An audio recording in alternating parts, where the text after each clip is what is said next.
पानी के अंदर कंकड़ मिट्टी या इस प्रकार की चीजें पड़ी हुई होती है तो हम क्या काम करते हैं, उसको पृथक करते हैं, यानी कि उन चीजों को वहां से अलग करते हैं, छान कर करें या जिस तरीके से भी करें। कभी कभी क्या होता है, पानी के अंदर बहुत सारी अशुद्धियां होती हैं,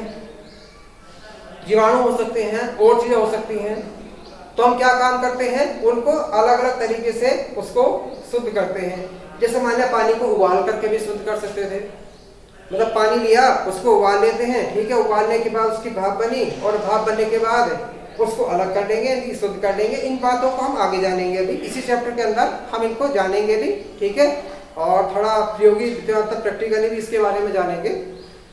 तो एक तरीका तो ये हो जाएगा, ठीक है, क्या उसको अलग कर रहे हैं। अब बात आती है वाली कि मान लिया इसके अंदर पानी है वाला और इस पानी के अंदर नमक या चीनी घुल गई, ठीक है, लेकिन हमारे मन में विचार आया यार हमें पानी को जो है यहाँ से जो नमक है उसे अलग करना है, ठीक है, या चीनी को अलग करना है। तो अब किस प्रकार से किया जाएगा पृथक करने के लिए, क्योंकि मान लिया मैंने इसकी आवश्यकता थी, जैसे मान लिया जो समुद्र का पानी होता है उसमें क्या होता है, जो नमक है वो घुली हुई रहती है, लेकिन हम उसको क्या काम करते हैं, उस पानी को अलग लाते हैं, क्यारी के अंदर लाते हैं और क्यारी में लगा उसको लगा के पानी जो है जो भाप बन करके उड़ जाता है, वाष्प बन के उड़ जाता है और वहां पर क्या रह जाता है, नमक शेष रह जाती है, ठीक है। तो हमें उसकी आवश्यकता क्यों पड़ी थी पृथक करने की, ताकि हमें नमक मिल सके। इसी प्रकार से यह था कि यहाँ पर अगर नमक इसके अंदर पानी के अंदर घुली हुई है, ठीक है, तो उसको पृथक करने के लिए हम क्या काम करते हैं, इस वाले पानी को फिर गर्म करना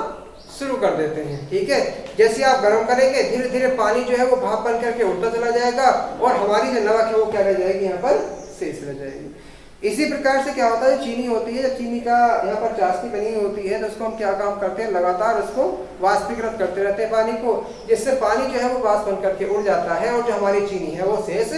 रह जाती है, ठीक है। तो ये क्या था कि हमें इसकी आवश्यकता क्यों पड़ रही है पृथक करने की, यानी कि मिश्रण के विभिन्न अवयवों के पृथक्करण की आवश्यकता क्यों पड़ रही है, ताकि जो हम पदार्थ प्राप्त करना चाह रहे हैं अपने वो पदार्थ प्राप्त कर सके, ठीक है। और कोई अशुद्धि है तो उस अशुद्धि को वहां से दूर कर सके, ठीक है। जैसे मैंने अभी बताया समुद्र के पानी में क्या है, नमक मिला हुआ है, ठीक है। अब उस नमक को हमें यूज में लेना है, यानी प्रयोग करना है, तो हमें क्या काम करना होता है वाला, पानी को क्यारी में भर करके, ठीक है, उसका धीरे धीरे वाष्पीकरण हो जाता है और वहां पर जो हमारा नमक है वो कैसा है, वो शेष रह जाता है, ठीक है। इसको अलग करने के और भी बहुत सारे तरीके हैं। अब मान लिया वहां पर हम घर पर बैठे हुए हैं, आप जानते हैं कि जो आपकी माता जी होती हैं, ठीक है, मान लिया कोई चीज बना रही हैं, दाल बनाने जा रही हूँ या फिर वहां पर जैसे मतलब चावल बनाने जा रहे हैं, तो उनको आपने कभी देखा होगा कि वो वहां पर रख करके उसके अंदर जैसे चावल है तो चावल को लेकर के वहां से कुछ ना वो बीनना शुरू कर देते हैं कुछ, ठीक है। और जैसे मान लो दाल है या कुछ इस तरीके की चीजें होती है तो उसके अंदर भी कुछ बीनना शुरू कर देते हैं। कारण क्या था, वहां पर कुछ अशुद्धियां मिली रहती हैं, जैसे छोटे छोटे कंकड़ ये इस तरीके की चीजें हो सकती हैं, कुछ और मतलब और ऐसी चीजें हो सकती हैं, ठीक है, जिनको हमें वहां से क्या है अलग करना है। तो उसमें क्या काम करते हैं, उसको रख करके अलग अलग कर ले जाता है। वो हम क्यों कर रहे हैं, उसका पृथक्करण क्यों कर रहे हैं, यानी वहां से अशुद्धि को हटाने के लिए, क्योंकि हमें चाहिए तो क्या था, चावल या दाल चाहिए थी, लेकिन कुछ चीजें उसके अंदर क्या आ गई, अतिरिक्त आ गई। उन अतिरिक्त चीजों को हटाने के लिए हमें किस चीज की आवश्यकता पड़ रही थी, ठीक है, यदि उसको बीनने की आवश्यकता पड़ी, यदि उसको हमने इसको बीना और बीनने के बाद उसको अलग डाल दिया, ठीक है, जिससे क्या होगा, हमारा जो पदार्थ था वो शुद्ध हो गया, यानी कि जो चावल दाल हम बनाना चाह रहे थे वो क्या हो गया, हमारा शुद्ध हो गया, ठीक है। कुछ चीजें ऐसी होती हैं वाली कि कभी कभी ज्यादा मात्रा में होती हैं लेकिन हल्की होती हैं, तो हम लोग क्या काम करते हैं, फटकने का काम करते हैं, ठीक है। छाछ होता है उसके द्वारा उसको फटक लेते हैं और फटकने पर क्या होता है कि जो वैसी हल्की अशुद्धियां होती है वो उड़ करके बाहर चली जाती हैं। जैसे मान लो चावल है या गेहूं होते हैं तो उनको क्या काम करते हैं, फटक लेते हैं, ठीक है। उससे क्या होता है कि जो अशुद्धियां होती हैं, जो मतलब हल्की अशुद्धियां होती हैं वो दूर चली जाती हैं और जो चावल या गेहूं जो थोड़ी भारी है ये वाले ये वहीं पर रह जाते हैं, ठीक है। कभी कभी क्या काम करता है, जो किसान होते हैं वो चीजों को क्या काम करते हैं वाले, ओसाना जिसको बोलते हैं, ठीक है, तो उसको ओसा लेते हैं, सही है। कभी कभी क्या होता है वाला कि बहुत सारी चीजें होती है, जैसे मान लिया गेहूं है या कोई और चीज होती है वाली, तो उसके अंदर भूसा या इस तरीके की चीजें लगी हुई होती है, तो उसको क्या होते हैं जो थ्रेसिंग मशीन होती है वाली, तो उसके अंदर हम डाल करके या उसको पीट करके उसको अलग कर लिया जाता है, ठीक है, जिससे कि हमें पदार्थ प्राप्त हो जाए। तो बच्चों ये सब टॉपिक हैं हमारे पास, ये वाले मतलब जो चलेंगे ये वाले आपकी इस लेस के अंदर दिए हुए हैं। हम इनके के बारे में अलग अलग करके दोबारा से इसके बारे में विस्तार में बात करेंगे, लेकिन मैं एक बार सबके बारे में थोड़ा सारांश बता रहा हूँ कि इस वाले हेडिंग का क्या मतलब है, ठीक है, क्योंकि इनको फिर बाद में इनको पृथक करना होगा, अलग अलग तरीकों के द्वारा पृथक करेंगे हम। इसके अंदर एक तरीका ये वाला भी है जिसको हम बोलते हैं ऊर्ध्वपातन, ठीक है, हम चर्चा करेंगे इसके बारे में, टॉपिक डालेंगे जिसके, क्योंकि ये बहुत सारे टॉपिक हैं जो अलग अलग तरीके से यहाँ पर आएंगे। तो एक तरीका क्या है इसको पृथक करने का, वो है ऊर्ध्वपातन। अब उसमें क्या होता है, देखो मान लिया ये वाला जो हिस्सा था नमक थे, और नमक के अंदर क्या हो गया, नौसाधन मिल गया, या नमक के अंदर कपूर मिल गया, या वहां पर नैप्थेलीन मिल गई, ठीक है, या आयोडीन मिल गई, और हम ये चाह रहे हैं कि ये पदार्थ इससे अलग हो जाए, क्योंकि मान लो हमें कोई चीज करनी थी और हमें आवश्यकता है कि हमें नौसाधन नहीं मिलानी थी उसके अंदर, या धोखे से मिल गई, या उसके अंदर गिर गया,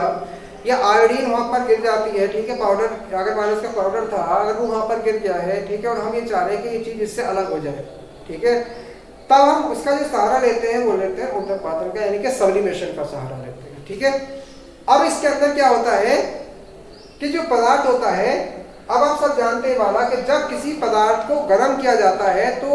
जो ठोस पदार्थ होता है वो पहले द्रव में बदलता है, और द्रव के बाद जो वाष्प अवस्था में बदलता है, ठीक है। अब बात आती है वाली, कुछ पदार्थ ऐसे होते हैं जो ठोस अवस्था से द्रव अवस्था में ना बदल करके, ठीक है, सीधे ही वाष्प अवस्था में बदल जाते हैं, और जब वाष्प को ठंडा किया जाता है तो वो द्रव में नहीं आते बल्कि वो सीधे ठोस अवस्था में चले जाते हैं, ठीक है। तो ये जो पूरी प्रक्रिया है ये क्या कहलाती है, ऊर्ध्वपातन यानी कि सब्लिमेशन कहलाती है, सही है। इसमें कुछ मैंने नाम बता दिए हैं, जैसे आयोडीन है, कपूर होता है, नैप्थेलीन है, आपका नौसाधन है, ठीक है। तो ये क्या होते हैं कि जब इनको गर्म किया जाता है तो सीधे वाष्प अवस्था में चले जाते हैं, और जब इनको ठंडा किया जाता है वाष्प से सीधे ठोस अवस्था में ये आ जाते हैं। तो जैसे हम इसको पृथक कर रहे थे, मिश्रण के अंदर क्या था, मान लिया नमक मिल गई, और नमक के साथ साथ क्या मिल गया, इसके अंदर नौसाधन मिल गया, तो हम क्या काम करेंगे, सब्लिमेशन के द्वारा इसको हम अलग कर लेंगे, ठीक है। अगर मान लिया पानी के अंदर किसी प्रकार की कोई अशुद्धि है, ठीक,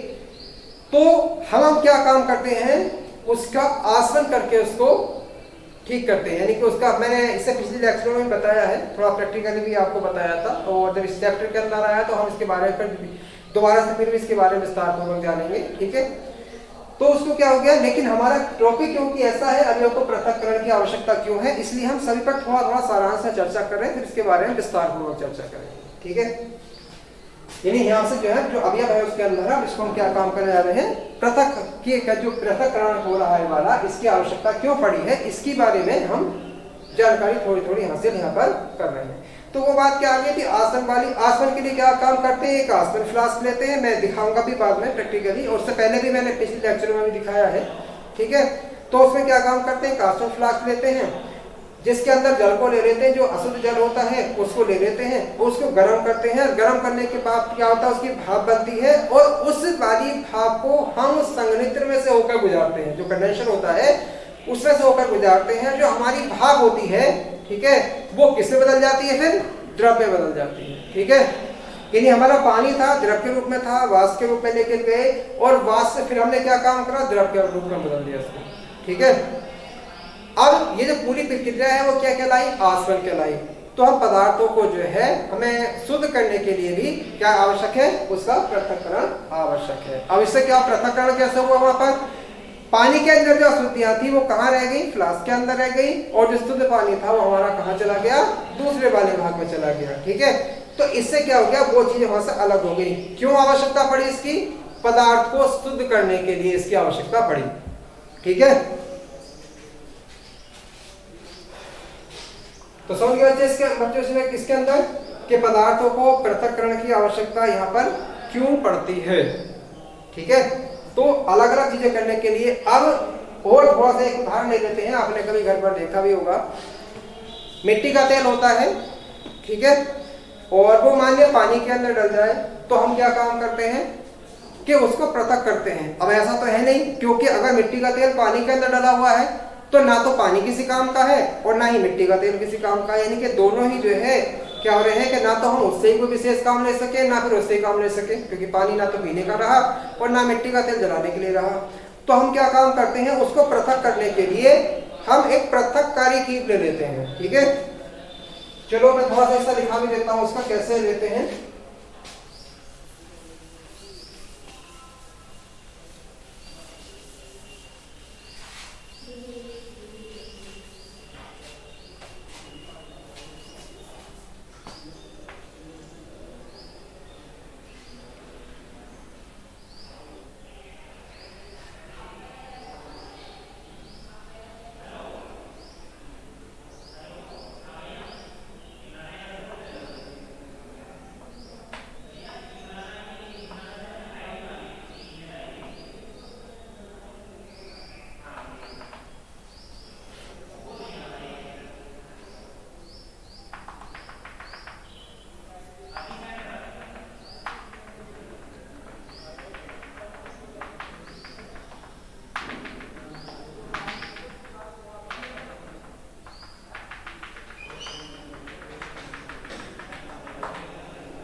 तो बच्चों ये जो है वो है पृथककारी कीप। अब इसमें हम क्या काम करते हैं,